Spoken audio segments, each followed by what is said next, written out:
आईच्या दुसऱ्या लग्नामुळे माझं आयुष्य कसं बदललं याची मी एक काल्पनिक कथा सांगणार आहे. माझं नाव आहे इशिता. आज मी माझ्या आयुष्यातील अशी गोष्ट सांगणार आहे जी सांगण्यासाठी मला अनेक वर्षे लागली. काही जखमा दिसत नाहीत, पण त्या मनावर कायमच्या कोरल्या जातात. माझी ही कथा कोणालाही दोष देण्यासाठी नाही, तर अशा मुलांच्या भावना समजून घेण्यासाठी आहे, ज्यांच्या आयुष्यात अचानक सर्व काही बदलून जातं, म्हणजे अचानक सडनली बदलून जातं. मी 15 वर्षाची होते. माझं आणि आईचं छोटंसं पण छान मस्त असं जग होतं. दोघी एकमेकांसाठी आम्ही सर्व काही होतो. आई माझी आईच नव्हती, तर ती माझी एक खूप चांगली मैत्रीण, माझी आधार होती, माझं पूर्ण विश्व होतं ती. मला वाटायचं की हे आयुष्य असंच कायम राहावं, आयुष्यभर राहावं. एके दिवस आईने मला शांतपणे बसवलं आणि मला म्हणाली, मला तुझ्याशी एक महत्त्वाची गोष्ट बोलायची आहे. तिच्या चेहऱ्यावर आनंद होता, पण माझ्या मनात अचानक भीती निर्माण झाली. तिने सांगितलं की तिला एका व्यक्तीवर प्रेम झालं आहे आणि ती त्याच्याशी लग्न करणार आहे. त्या क्षणी माझ्या पायाखालची जमीन अक्षरशः सरकली. मला त्या माणसाबद्दल काहीच आणि म्हणजे कसलीच माहिती नव्हती, पण मनातून एकच विचार पहिल्यांदा आला, हा माणूस माझी आई माझ्यापासून हिरावून घेऊन जाणार आहे. मी आईला खूप समजावण्याचा प्रयत्न केला. मी इतकी रडले, तिच्याबरोबर भांडण केले, हात जोडून तिच्या विनवण्या केल्या, पण तिचा निर्णय कसलाच बदलला नाही. तिला वाटलं होतं की ती तिचं आयुष्य पुन्हा नव्याने सुरू करत आहे, पण माझ्या मनात मात्र असं वाटत होतं की माझं आयुष्य आता संपलं, म्हणजे माझं आयुष्य आता इथेच संपलं, माझं विश्व हे संपून गेलं आता इथेच. हा प्रश्न माझ्या मनामध्ये आला होता. काही दिवसांनी आम्ही एका छोट्याशा 1 BHK घरात राहायला गेलो. त्या घरात मी, आई आणि तो माझ्या आईचा दुसरा नवरा होता. घर लहान होतं, पण त्यापेक्षा माझं मन अधिक छोटं होत चाललं होतं. मला त्या घरात स्वतःचं अस्तित्व जाणवत नव्हतं. सर्वात जास्त त्रास मला एका गोष्टीचा खूप जास्त व्हायला लागला. मला सतत सांगितलं जायचं त्यांना डॅडी म्हण, म्हणजे जो माझ्या आईचा दुसरा नवरा होता त्यांना डॅडी म्हण. माझ्यासाठी बाबा म्हणजे माझे खरे बाबा होते. कोणीतरी अचानक आयुष्यात येऊन त्या जागेवर बसू शकत नव्हतं. मला त्यांचा आदर करायला हरकत नव्हती, पण त्यांना बाबा म्हणणं माझ्यासाठी अशक्य, म्हणजे इम्पॉसिबल होतं ते. सो माझ्या या निर्णयामुळे घरात रोज वाद व्हायचे. आईला वाटायचं की मी हट्टी आहे, पण माझ्या मनात चालणाऱ्या भावनांचा विचार कोणीच करत नव्हतं. हळूहळू माझ्यापासून दूर जाऊ लागली माझी आई. आता ती प्रत्येक गोष्ट माझ्याशी बोलायची. आता तिचा वेळ त्यांच्यासोबत जात होता, म्हणजे माझ्या आईच्या दुसऱ्या नवऱ्याबरोबर जात होता. मी खोलीत एकटी बसून रडायचे. तो लग्नाचा दिवस जवळ आला. माझ्या आईच्या लग्नाचा दिवस जवळ आला. सगळीकडे आनंदाचं वातावरण होतं. लोक हसत होते, फोटो काढत होते, शुभेच्छा देत होते, पण त्या गर्दीत मी पूर्णपणे एकटी होते. मी त्या लग्नात शरीराने उपस्थित होते, पण मनाने खूप दूर निघून गेले होते. त्या दिवशी माझ्या मनात इतका राग आणि दुःख भरलं होतं की मी एक चुकीचं पाऊल उचललं. मी त्यांच्या पाकिटातून काही पैसे घेतले आणि माझ्या एका मैत्रिणीसोबत कॅफे, म्हणजे कॉफी डेमध्ये जाऊन बसले. त्या कॅफेचं नाव होतं कॅफे कॉफी डे. मी तिथे कॉफी पित नव्हते. मी माझं दुःख तिथे लपवत होते, तिथे जाऊन बसून. त्या काही तासांसाठी मला त्या वातावरणापासून दूर जायचं होतं. माझ्या डोळ्यात सतत अश्रू होते. माझी मैत्रीण मला समजावत होती, पण माझ्या मनात रिकामेपणा कोणालाही भरून काढता येत नव्हतं. जो माझ्यापणामध्ये जसं माझं मन जसं एम्प्टी झालं होतं ते. लग्नानंतर परिस्थिती आणखी बिघडली होती. घरात रोज भांडणं व्हायची. लहान सहान कारणावरून वाद व्हायचे. कधी आवाज चढायचा, कधी अपमान व्हायचा, तर कधी मला जाग्यातून असं ढकललं जायचं. मला सर्वात जास्त वेदना एका गोष्टीची व्हायची. जेव्हा माझ्याशी चुकीचं वागलं जायचं, तेव्हा मला वाटायचे की माझी आई माझ्या बाजूने उभी राहील, पण ती कायम गप्प राहायची. तिने माझी एकदाही बाजू घेतली नाही. माझ्या आईने. तिचं मौन माझ्यासाठी कोणत्याही शब्दांपेक्षा जास्त वेदनादायक होतं. म्हणजे इतकं वेदनादायक होतं की म्हणजे काय करावं, आत्महत्या करावं, काय करावं हे मला सिरियसली समजत नव्हतं. त्या दिवशी मला पहिल्यांदा जाणवलं की माणूस एकटा असण्यापेक्षा आपल्या माणसांमध्ये असूनही एकटा असणं जास्त त्रासदायक असते. म्हणजे आपली जवळची माणसं आपल्या जवळ आहेत आणि आपण लोनली एकटं फील करतोय, तर ते सगळ्यात जास्त त्रासदायक असतं. हळूहळू मी बोलणं कमी केलं. मी माझ्या खोलीत जास्त वेळ वाया घालू लागले. माझ्या चेहऱ्यावरचं असो कायमसाठीच हरवून गेलं होतं. आता शाळेत किंवा मित्रांमध्ये मी सामान्य असल्याचा अभिनय करायचे, पण रात्री उशी भिजेपर्यंत मी रडायचे. अक्षरशः मी इतकं रडायचे. माझ्या मनात एकच प्रश्न असायचा, आईला आता माझी गरज उरली नाही. एक दिवस मला कळले की आई आणि तिचे पती त्यांच्या बाळासाठी ट्राय करत आहेत, प्रयत्न करत आहेत. तो क्षण माझ्या आयुष्यातील इतका कठीण होता, म्हणजे तो हार्ट ब्रोक कसं होतं तसा टाईपचा तो क्षण होता माझ्या आयुष्यातला.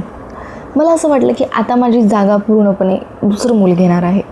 मी आधीच एकटी होते, म्हणजे लोनली होते फर्स्ट ऑफ ऑल, आणि आता तर मी पूर्णपणे अनोळखी होणार होते त्या घरामध्ये. म्हणजे मला कोणी विचारणारं नव्हतं, माझ्याशी कोणी भांडलं तर मला कोणी विनवणी करणार नव्हतं, कोणी करत पण नव्हतं फर्स्ट ऑफ ऑल.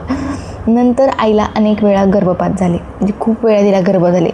त्या काळात मी तिचं दुःख पाहिलं होतं की तिला जेव्हा गर्भपात तिचे होत होते त्यावेळेस तिला किती दुःख होत होतं, तर ते मी खूप जवळून पाहिलं होतं. माझ्या मनात तिच्याबद्दल राग होता, पण तरीही ती माझी आई होती. तिचं दुःख पाहून माझं मनही तुटत होतं. आमच्या नात्यात प्रेम अजूनही होतं, फक्त ते राग, गैरसमज आणि अंतर यांच्या मागे कुठेतरी ते लपलेलं होतं. सो वेळ पुढे सरकत जात होता, म्हणजे जसजसं हळूहळू वेळ पुढे सरकत जात होता. मी मोठी होत होते, पण माझ्या मनावरच्या जखमा तशाच राहिल्या होत्या. कसं असतं, आपल्याला कोणीतरी लहान असताना काहीतरी बोलतं, कोचून मारतं वगैरे, ते आपण मोठे होतो, पण आपल्या मनावर झालेल्या त्या जखमा 10-15 वर्षानंतर त्या अजूनही तशाच असतात. त्या जखमा म्हणजे कधीच भरून निघत नाहीत. कितीही भरवण्याचा प्रयत्न केला तरीही भरून निघत नाही. तसं असतं ते. एक दिवस मी निर्णय घेतला, आता पुरं झालं, म्हणजे आता खूप मी यांचा त्रास सहन केला. आता मला असं वाटतं की मी घर सोडून कुठेतरी निघून जायला पाहिजे. आणि फायनली मी ते घर सोडलं. तो निर्णय माझ्यासाठी अजिबात सोपा नव्हता, म्हणजे कसलाच माझ्यासाठी तो सोपा नव्हता. घर सोडताना माझ्या हातात फार काही नव्हतं, माझ्याकडे पैसे नव्हते, काहीच नव्हती. पण माझ्याकडे स्वतःला वाचवण्याची इच्छा होती की इतका तो इमोशनल ट्रॉमा, इतका तो मेंटल ट्रॉमा, इतक्या त्या शारीरिक वेदना, इतकं ते सहन करून, म्हणजे नाही ते सहन करण्याच्या पलीकडे होतं. त्याच्यामुळे मी घर सोडण्याचा निर्णय घेतला. सुरुवातीचे दिवस खूप जास्त कठीण होते, इतके कठीण होते, प्रचंड कठीण होते. फर्स्ट ऑफ ऑल भावनिक संघर्ष होता. रात्री एकटी असल्यामुळे झोप लागत नव्हती, पण प्रत्येक दिवस मला अधिक मजबूत बनवत होता. म्हणजे कसं असतंय, आपण घर सोडतो, आपल्या स्वतःची रिस्पॉन्सिबिलिटी आपल्या स्वतःवरती येते. त्यावेळेस कसं खूप जास्त म्हणजे संघर्ष करावा लागतो एक दिवस, पण स्वतःला तो एक दिवस खूप जास्त स्ट्रॉंग पण बनवत जातो. मी स्वतःसाठी जगायला शिकले, मी स्वतःवर प्रेम करायला शिकले. माझ्या आयुष्यात घडलेल्या गोष्टी बदलू शकत नव्हत्या, पण त्यांच्याकडे पाहण्याचा माझा एक दृष्टिकोन जो खूप जास्त नॅरो होता, तर तो खूप जास्त ब्रॉड झाला. जो काही माझा दृष्टिकोन होता तो.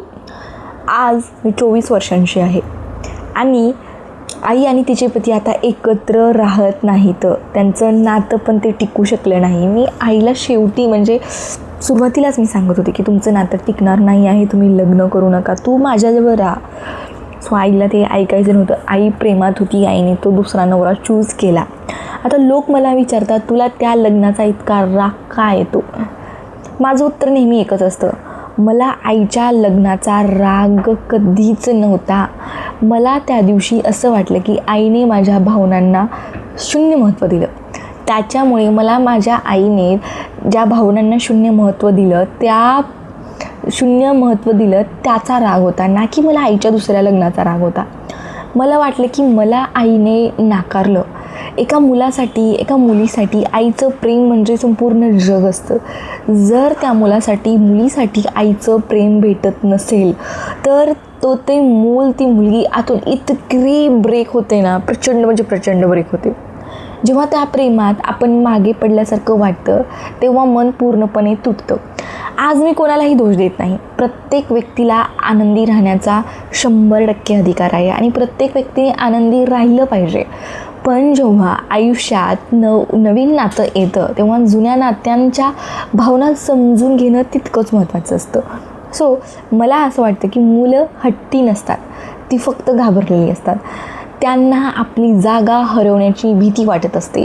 जर त्या काळात कुणी माझ्या भावना समजून घेतल्या असत्या, माझ्याशी शांतपणे बोललं असतं आणि मला विश्वास दिला असता की तू अजूनही माझ्यासाठी तितकीच महत्त्वाची आहेस, जितकी होतीस, आहेस, राहणार आहेस, तर कदाचित माझं आयुष्य वेगळं असलं असतं. आज मी माझ्या भूतकाळातून बाहेर पडण्याचा प्रयत्न करत आहे.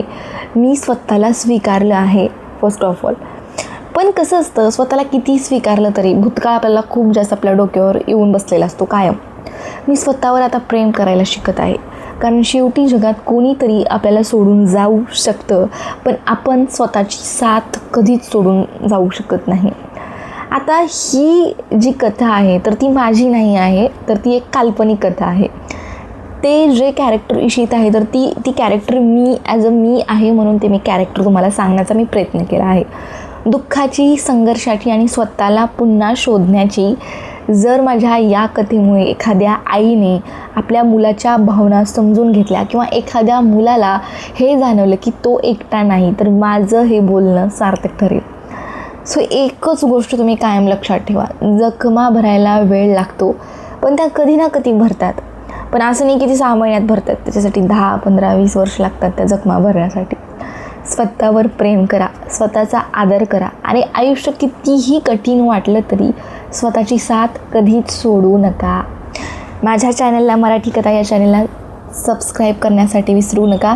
व्हिडिओला लाईक करा आणि रोज एक व्हिडिओ येणार, रोज 6 वाजता डेली एक व्हिडिओ येणार, डेली एक कथा तुमच्यासाठी मी नवीन घेऊन येणार, ज्याच्यामुळे तुमचं आयुष्य बदलू शकेल.